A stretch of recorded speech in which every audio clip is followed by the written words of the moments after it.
दाऊद को जहर, जी हां, दाऊद को जहर देने की खबर आ रही है। खबर क्या है, सबसे पहले वो आपको बता दें। दाऊद इब्राहिम को जहर दिए जाने की खबर है। कराची के अस्पताल में भर्ती किए जाने का दावा पाकिस्तान की ओर से, खबर की पुष्टि नहीं की गई। खबरों में दाऊद की हालत गंभीर बताई जा रही है। तो पाकिस्तान से इस वक्त की एक बड़ी खबर सामने आ रही है।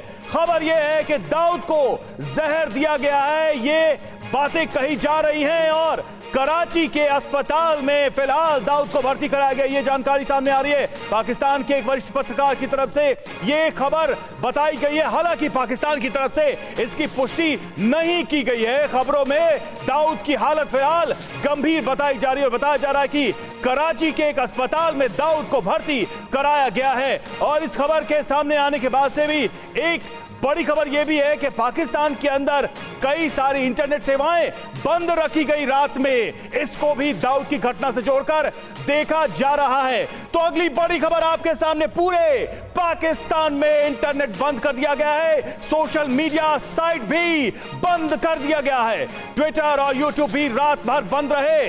इंटरनेट को बंद करके जो खबर सामने आ रही है, इंटरनेट को बंद करने की खबर, उसको दाऊद की इस घटना से जोड़कर देखा जा रहा है और कहा जा रहा है कि यही वजह है कि फिलहाल इंटरनेट सेवाएं बंद की गई हैं, सोशल मीडिया को बंद किया गया। रात में यह खबर सामने आई थी कि रात में इंटरनेट सेवा को बंद कर दिया गया था और अब यह खबर भी सामने आ रही है कि इस अफवाह को आगे बढ़ने से या इस खबर को आगे बढ़ने से रोकने के लिए पाकिस्तान की तरफ से यह किया गया। हालांकि पाकिस्तान की तरफ से इसकी पुष्टि नहीं की गई है।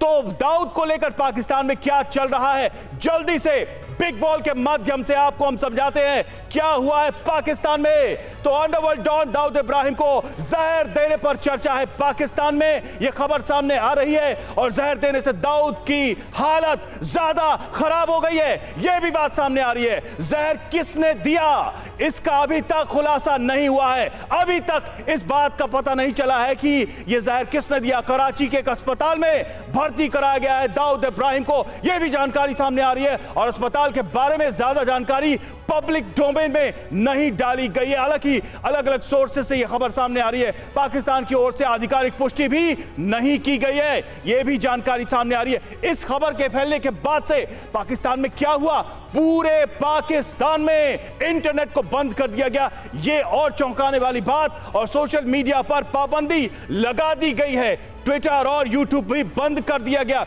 जिसकी वजह से इस खबर ने और आग पकड़ी है। थ्योरी नंबर 1 क्या कहती है, इमरान के जलसे की वजह से इंटरनेट और सोशल मीडिया को रोका गया, इस पर पाबंदी लगाई गई। थ्योरी नंबर 2 क्या कहती है, दाऊद पर अफवाह रोकने के लिए इंटरनेट और सोशल मीडिया को बंद कर दिया गया था। तो ये दो थ्योरीज अपने आप में यह शक पैदा करती है कि क्या वाकई में दाऊद इब्राहिम को जहर दिया गया, क्या दाऊद इब्राहिम की स्थिति खराब है। क्योंकि पाकिस्तान इसकी पुष्टि नहीं कर रहा, लेकिन वहां के सोर्सेस मीडिया के हवाले से यह बात सामने आ रही है कि दाऊद इब्राहिम को किसी ने जहर दिया है और कराची के अस्पताल में दाऊद इब्राहिम भर्ती है।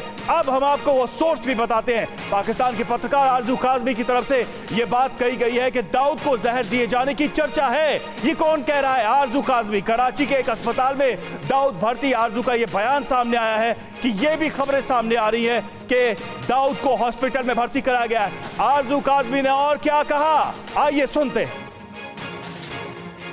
तो देखिए, इस खबर के सामने आने के बाद से पूरी दुनिया में हलचल है और एक तरीके से पाकिस्तान में तो बहुत ही हलचल है। पाकिस्तान की सरकार इस खबर को रोकने की भी कोशिश कर रही है, यह भी दावा किया जा रहा है। हमारे साथ एवीएम पीके श्रीवास्तव, डिफेंस एक्सपर्ट जुड़े हुए हैं।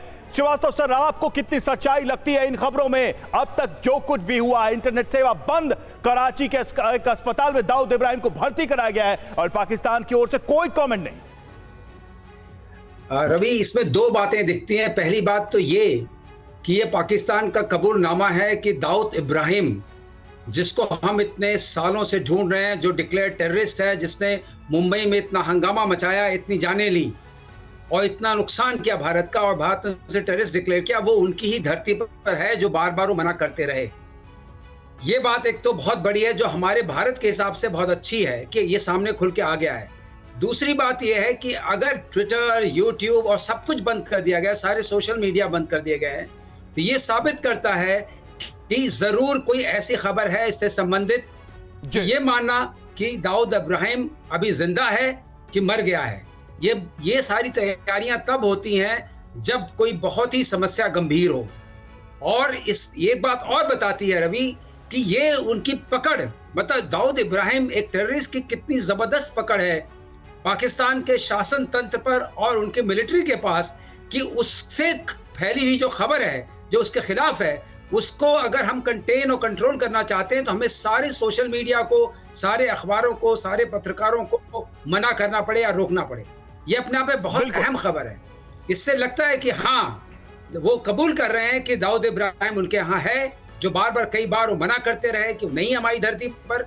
और दूसरी चीज ये है कि ये उनके लिए बहुत ही इंपॉर्टेंट चीज है। बाकी बातों पर मैं बाद में आऊंगा कि ये आखिर अगर जहर दिया है तो किसने दिया है और इसके पीछे क्या मकसद। तो आप जो कह रहे हैं इसका मतलब पाकिस्तान अपने ही जाल में फंसता दिख रहा है दाऊद को लेकर, क्योंकि पहले अगर दावा उसने किया कि दाऊद पाकिस्तान में नहीं है, तो अगर ये खबर सामने आ रही है इसका मतलब पाकिस्तान दुनिया भर को झूठ समझाता रहा, बरगलाता रहा। आइए अब आपको दाऊद से जुड़ी 10 खास बातें बताते हैं, जल्दी से नजर डालते हैं। नंबर 1, पहली बात क्या है, दाऊद के 10 किस्से।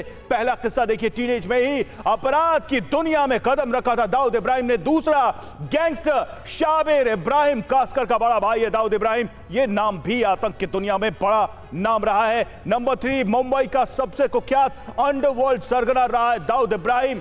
चौथा पॉइंट, नंबर 4, चौथा किस्सा, अल-कायदा और लश्कर से भी इसके रिश्ते रहे हैं। ये चौथी बात। पांचवी बात, 1993 मुंबई आतंकी हमले का सबसे बड़ा गुनहगार कौन?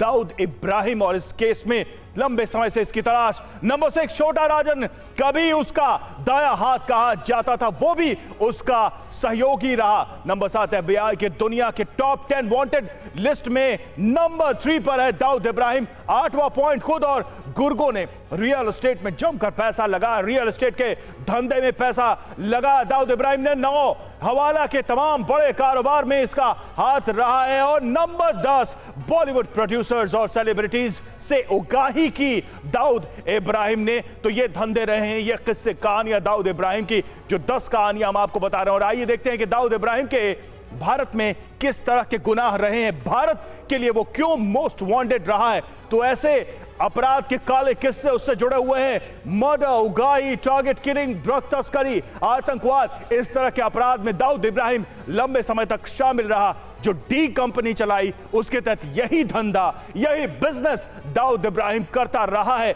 हमारे साथ पीके श्रीवास्तव सर जुड़े हुए। पीके श्रीवास्तव सर, पूरी हिस्ट्री हम देख रहे हैं दाऊद इब्राहिम की अपराध की स्याही से रंगी गई है। पाकिस्तान जैसा देश एक ऐसे अपराधी को पनाह देता रहा, ये बात तो बता रहा है, ये बात तो जता रहा है, ये बात को दिखा रहा है ये तथ्य कि पाकिस्तान भारत में अपराध करने वालों के लिए स्वर्ग बना रहा हमेशा से।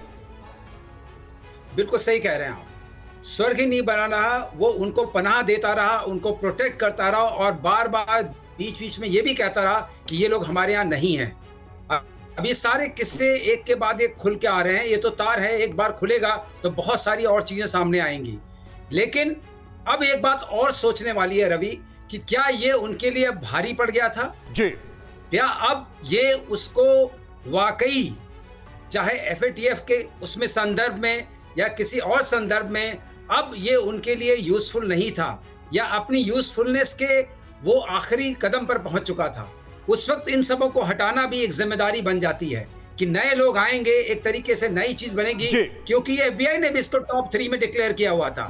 तो अब हर तरफ से जब गिरने लगा पाकिस्तान, जो हम सब जानते हैं कि वो एक ऐसी सरजमीन है जो कि टेररिस्ट के लिए, आपने स्वर्ग खुद ही शब्द का इस्तेमाल किया है कि आप कहीं भी जाके टेरर करिए और पाकिस्तान में पनाह ले लीजिए, जिसके लिए पूरी दुनिया पाकिस्तान को कई बार कई चीजों से समझा चुकी थी और कई और माध्यम से, जो एक तरीके से आर्थिक है।